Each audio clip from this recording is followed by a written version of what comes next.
Today I wanted to share a bit of an introduction into the iconic rhythm changes chord progression. Now, studying this chord form is really a must for any jazz or just general musician, and for me it's been a go-to canvas for my daily practice for years.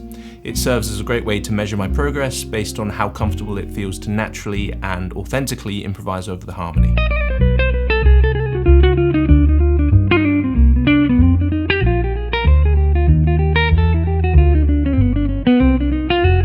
Now, whether you're a jazz guitarist or not, maybe you're more of a blues-focused player or a rock guitarist, regardless of the style you play, I really believe spending the time to understand this progression is going to make you a better overall musician who has a solid grasp on harmony, which will then also send you down a path to develop unique vocabulary. I remember hearing Rick Beato say a great quote in one of his videos. He said that the difference between a fusion musician and a jazz musician is their ability to play over rhythm changes. And honestly, I thought this was a really elegant way to highlight what it really demands from you as a player and how much it can teach you if you commit to studying it. The way I interpret that quote is that both jazz and fusion can be musically complex with high levels of harmonic and rhythmic information that require the improviser to have a solid grasp of playing through chord changes. So in theory, musicians from either style should be able to play through rhythm changes. But it's more than just hitting the right notes or applying the right scales. What sets a jazz player apart is having the vocabulary to convincingly get through the chord progression. And that can only come from really studying the tradition of jazz. Of course, every style of music has its own unique vocabulary, but when it comes to rhythm changes, there's really no place to hide, especially with how fast the chords move.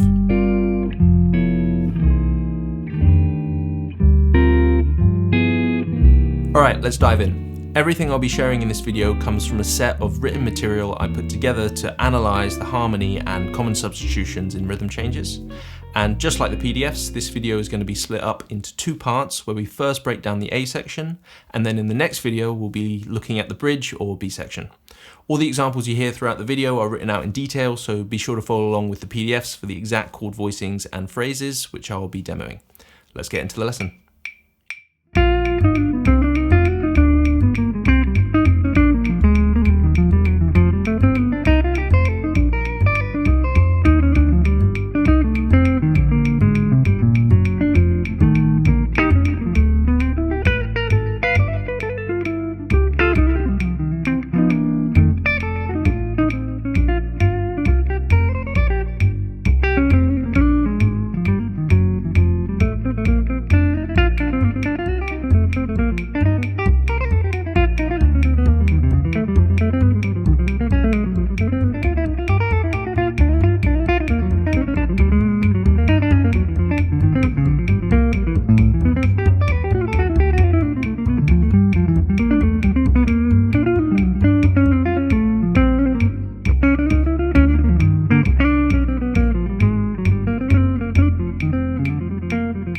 Okay, so first things to note is that rhythm changes is a 32-bar form broken down into 4 8-bar sections, which is thought of as AABA.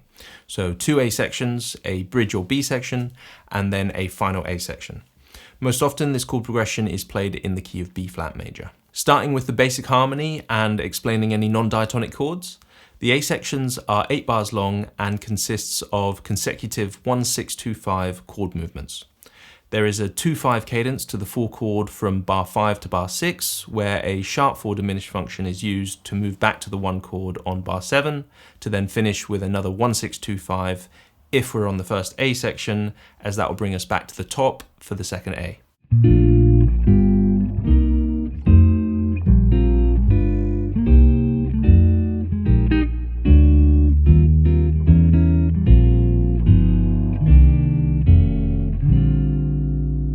So for the 6th chord, a G7 is used instead of a diatonic G minor 7 to create tension that wants to resolve to the 2 chord C minor. This is because G7 is functioning as the secondary dominant of C minor. The other moment where a secondary dominant is being used is for the 2-5 cadence to the 4 chord E flat major. B flat 7 is the secondary dominant of E flat, and F minor 7 splits the B flat dominant into a 2-5. It's worth mentioning that a 2-5 is really just functioning as 5, as we can think of F minor 7 over B flat as just a B flat 7 sus, which is a dominant chord with the least amount of tension. We can then flatten a note to increase that tension which wants to resolve by changing the B flat 7 sus to just a regular B flat 7. So we're flattening the fourth to the third. Or we can even flatten more than one note to increase the tension further, so flatten the 9 to a flat 9, so a B flat 7 flat 9 for example. Anyway, I don't want to get off track. I just wanted to mention that we can condense our thinking by seeing a 2/5 function as just a dominant, or in this case a secondary dominant cadence with added movement. Now the other non-diatonic chord in the A section is an interesting but common function, and it's the E diminished chord on bar 6, which is the sharp 4 diminished. This diminished function is a common way to create tension that wants to resolve back to the 1 chord. This sharp 4 diminished can also be seen as a 1 diminished, flat 3 diminished, or 6 diminished because of how fully diminished 7th chords are symmetrical. It's a versatile function which is also often used to resolve to the diatonic 2 or 3 chord. When using it to resolve to the 3 chord, the diminished is actually functioning as a secondary dominant of the 3. So in our key of B flat major, the 3 chord is D minor, and E diminished is the same notes as an A7 flat 9, which is the secondary dominant and resolves nicely to D minor as a 5/1 cadence. It's actually really common to take that same sort of harmonic idea and apply it to bar 2. As the first 8 bars of the A section is 2 sets of a 1-6-2-5 progression, for the second 1-6-2-5 we can substitute the 1 chord for the 3. This is because the 3 chord, D minor 7, is the upper structure of B flat major, our 1 chord.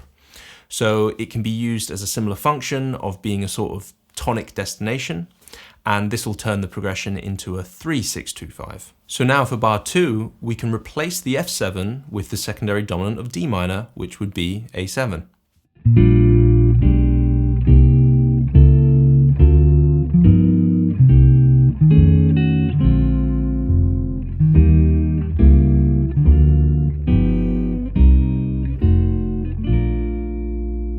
If we want, we can pretty much get away with using the same voicings and phrases for bar 2 as for bar 6, because the E diminished on bar 6 functions the same as A7 moving to D minor, and as D minor is the upper structure of B flat major, well, this is a reason why sharp 4 diminished resolves nicely to B flat major. We can even just see the E diminished as A7, and A7 moving to B flat acts as a sidestep resolution. A over B flat is really B flat diminished major 7, which is 1 diminished, and relates to sharp 4 diminished resolving to 1. So very cool stuff. Now for the first chord of bar 2 and 6, we have C minor 7 on bar 2 and E flat major on bar 6. These are the relative major and minor chords of each other, and so the same sort of voicings and lines can work over both chords.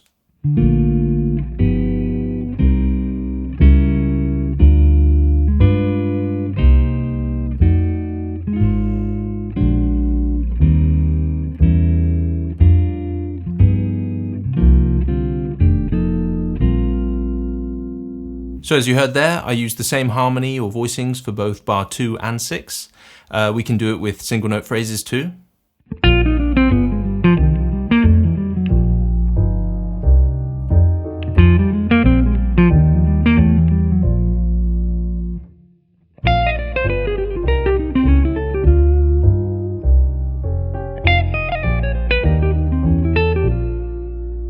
Another cadence option, which is common to use on bar 6 to resolve back to the 1 chord, is using 4 minor.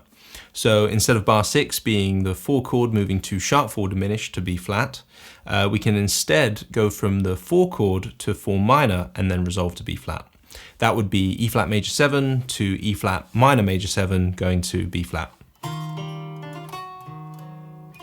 Melodic minor is typically the scale we use for 4 minor in jazz, and in fact we often see an A flat 7 or even an A flat 7 sharp 11 in place of the E flat minor, which then resolves to B flat. You might know this as a backdoor 2/5. Well, this is just a slang term for a disguised 4 minor cadence. A flat 7 is coming from the A flat Lydian dominant scale, and A flat Lydian dominant is a mode from E flat melodic minor. So the function is still a 4 minor cadence resolving to 1. I could go on about 4 minor for ages, but to put this back in context of bar 6 and bar 2, as we're now thinking of bar 6 as being E flat major to E flat minor, we can apply the same harmony to bar 2. Here are some phrases.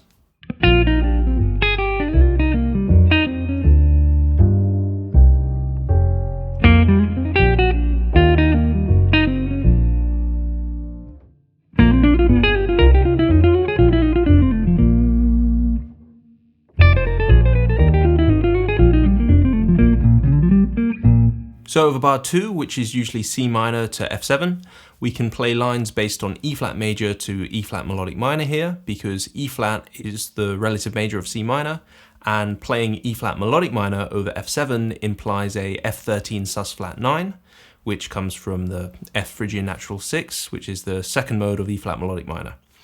This is such a lovely dominant tension which resolves really nicely to B flat, as it really just implies a disguised 4 minor cadence over the 5 chord. So E flat minor major 7 over F.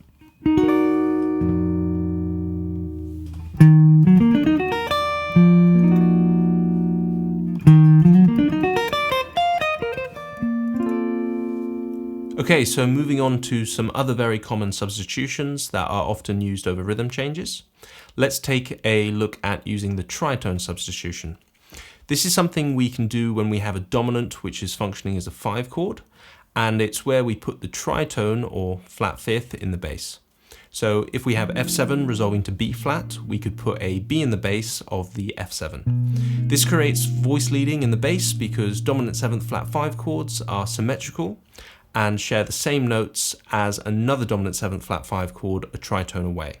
So F7 flat 5 is the same notes as B7 flat 5, and B7 flat 5 resolves to B flat major with nice voice leading in the bass. Now what we're really doing when we're playing the tritone sub of F7 is implying the F altered scale, which is a great dominant tension option. And all we're really doing is just simply putting the fifth, which would naturally be a flat 5, in the bass. That being said, there are so many creative ways we can use tritone subs to reharmonize chord progressions, but let's just keep it simple for this example. Within a 1-6-2-5, or really a 3-6-2-5 progression, we can make each chord a dominant because each chord can function as the secondary dominant of the next one. 3 can be seen as the 5 of 6, 6 is the 5 of 2, the 2 is the 5 of 5, and the 5 is of course the 5 of 1. This consecutive cadence-based movement is known as backcycling. We can now play around with where we add the tritone substitutions, but if we do it for every other chord, it will create chromatic voice leading in the bass.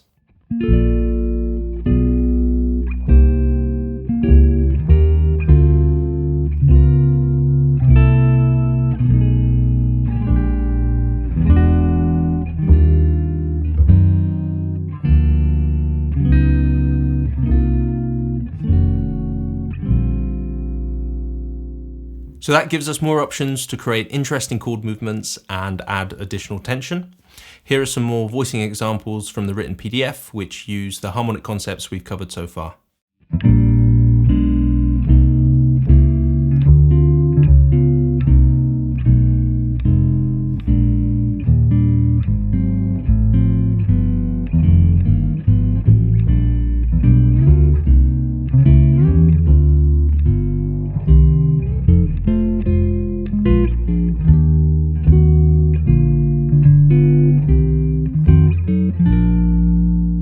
That was using shell voicing inversions to voice lead through the progression. Here are some more voicing examples.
I also wanted to demo a few common bebop-styled phrasing ideas over the harmonic concepts we've talked about.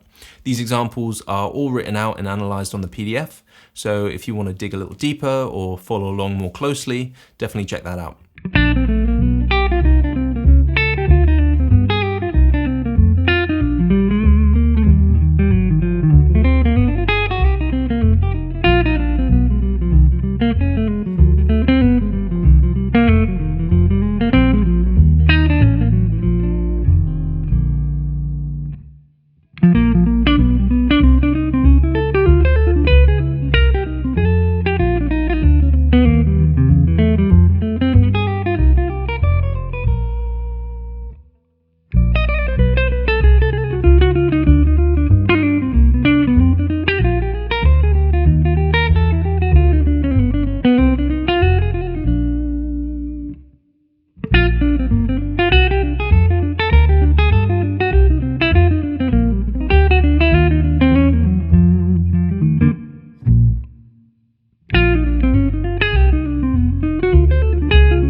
Alright, I hope you enjoyed that introduction to the A section and that it gave you some new ideas to think about. Keep an eye out for the next video. That will be part 2 of this lesson where we'll break down the B section. Thanks for watching, and I'll see you in the next one.